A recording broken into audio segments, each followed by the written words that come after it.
Hello दोस्तों, welcome to stories bye तमन्ना। आज की कहानी है आलसी व्यक्ति कभी सफल नहीं हो सकता।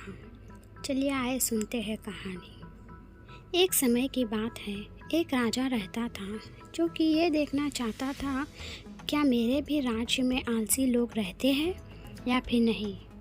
इसके लिए उस राजा ने अपने सैनिकों को कहकर रात के समय गांव के बीच रास्ते में एक सामान्य आकार का पत्थर रखवा दिया।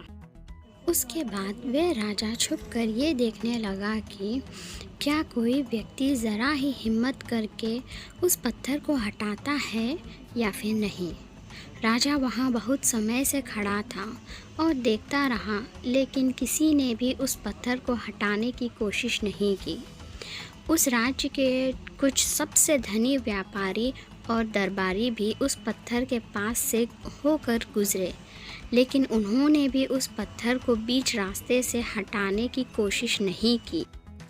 कुछ आने जाने वाले लोग राजा को ही दोषी ठहरा रहे थे कि राजा कितना लापरवाह है, राज्य की सफाई का ध्यान नहीं रखता है।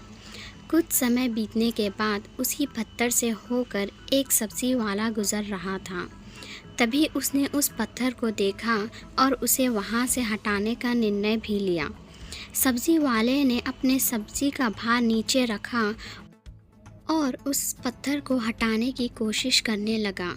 पत्थर थोड़ा भारी था, लेकिन कुछ समय की मशक्कत के बाद वह पत्थर को वहां से हटाने में सफल रहा।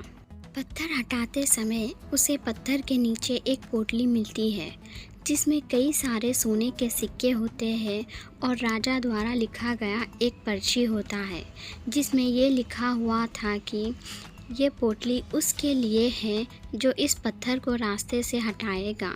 सब्जी वाला समझ जाता है कि ये उसके मेहनत का फल है, लेकिन बाकियों को वह पोटली इसलिए नहीं मिला क्योंकि वे लोग आलसी थे और ज़रा भी कष्ट सहना नहीं चाहते थे। उसी प्रकार आपको भी अपने सही लक्ष्य की प्राप्ति के लिए आलस को त्यागना होगा। दोस्तों, ऐसे ही कई सारे मौके हमें भी अपनी ज़िंदगी में मिलते हैं और हम कोई ना कोई बहाना लगाकर उसे टाल देते हैं। दोस्तों, इंग्लिश में एक मुहावरा है, grab the opportunity when it comes to you, जिसका मतलब होता है अवसर आने पर उसका लाभ उठाए, ना कि छोटे छोटे बहाने बनाकर अपनी ज़िंदगी में आया हुआ मौके को गंवाए। सो दोस्तों, ऐसे ही अच्छी कहानियाँ सुनने के लिए मेरे चैनल को ज़रूर लाइक, शेयर और सब्सक्राइब ज़रूर कीजिएगा।